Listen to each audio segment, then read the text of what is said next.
আসসালামু আলাইকুম guys, back to my channel. দেখুন ইফতার করে সব পড়ে আছে, একটা একটা করে সব গুছোয় এবার, তারপরে নামাজ আছে। আর এই সারাদিন রোজা রেখে এই গুছোতে আর করতে অবস্থা খারাপ। মেয়েদেরকে একা একা যে বাড়িতে একাই মেয়ে থাকে তার তো বেশি কষ্ট। যেমন আমরা বাড়িতে 3জন 4জন, তার মধ্যে তো বড় ছেলে থাকে না, বড় ছেলে বাইরে থাকি আমরা 3জনের মধ্যে আমাকেই সব করতে হয়।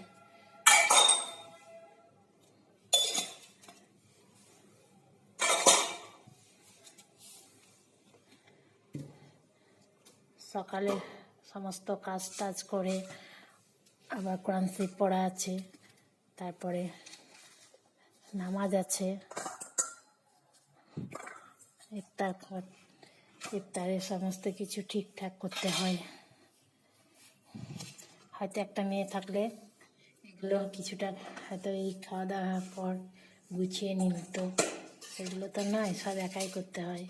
তারপরে রান্না করতে হবে।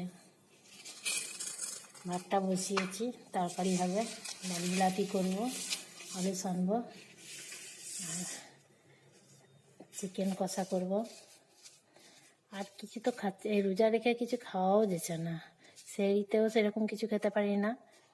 কোনো দিন ভাত রান্নাই করি, বেশি রান্না তো করি আমি প্রতিদিন। হয় ছোটো ছেলে আবার 2 দিন থেকে রুটি খায়, আমাকেও ভাত ভালো লাগে না, রুটিও আমাকেও ভালো লাগে। আজকে তো আমার হাজব্যান্ড বলেছে আবার দুধ ভাত খাবো, দেখা যাক বড় খুশি হচ্ছে। দুধ ভাতও হবে, রুটি হবে সেহরিতে। আপনারা সব সেহরিতে কে কী খান কমেন্টে জানায়েন। আমার এই মিনি ব্লগ কে কোথা থেকে দেখছেন তাও জানায়েন।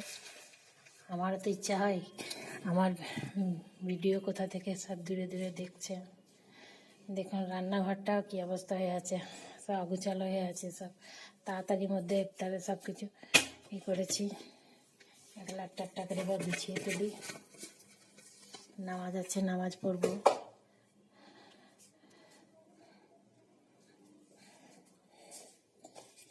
এটা বেকিং পাউডার, এটা আমি পেঁয়াজি করলে, বেগনি পেঁয়াজি করলে এটা দিয়ে বেশ খেতে বেশ মুচমুচে করা হয়, খুব সুন্দর লাগে খেতে।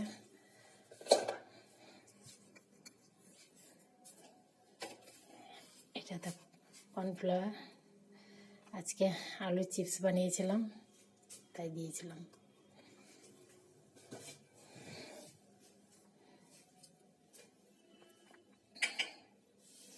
দেখুন ইন্ডাকশানে ভাত দিয়েছি, কিন্তু সুইচটা দিতে ভুলে গিয়েছি। এই দেখুন, না এইখানকার সুইচটা দিইনি।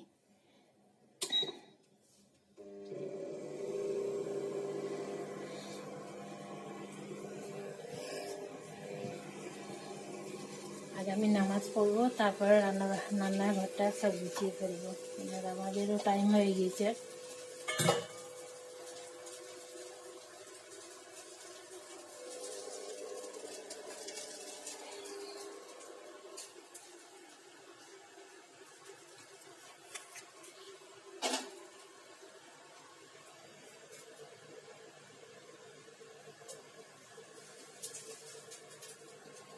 আলুটা কেটে দিলাম,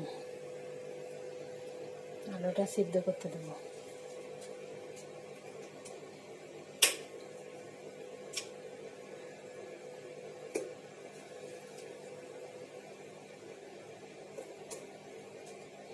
আজকে আলু কাঁচা পেঁয়াজেই ছানবো, বেরেস্তা করবো না। একরকম প্রতিদিন আলু ছানছি, ভোরবেলাতে আলু ছানা হচ্ছে, পোস্তকে গুঁড়ো করে সেনে দিচ্ছি, ডাল বিলাতি করছি। আমি তো আলু ছানাটা প্রতিদিন বেরেস্তা দিয়েই হয়, আজকে কিন্তু কাঁচা পেঁয়াজে করবো।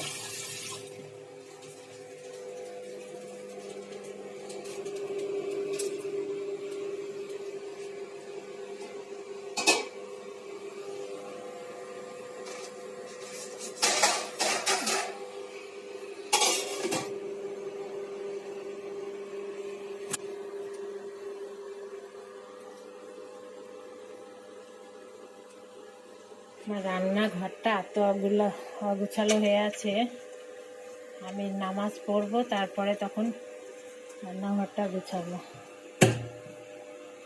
চা খেয়েছি, চায়ের কেটলিটাও ধোয়া হয়নি, সবই পড়ে আছে। লবণ এইটা দিতে হবে, তারপরে দেখুন মল থেকে যেয়ে এই কটাগুলো পোস্ট করেছি, দেখুন ভালো লাগছে না কটাগুলো সবগুলো।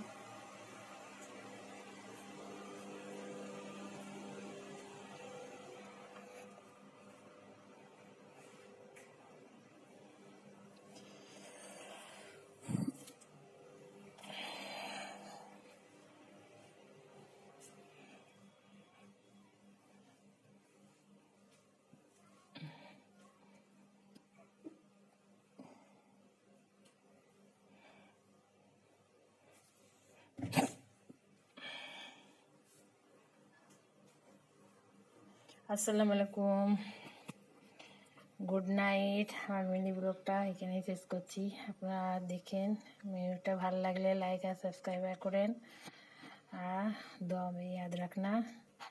আর রোজা ভালোভাবে কাটুক। রমজান মোবারক সবাইকে।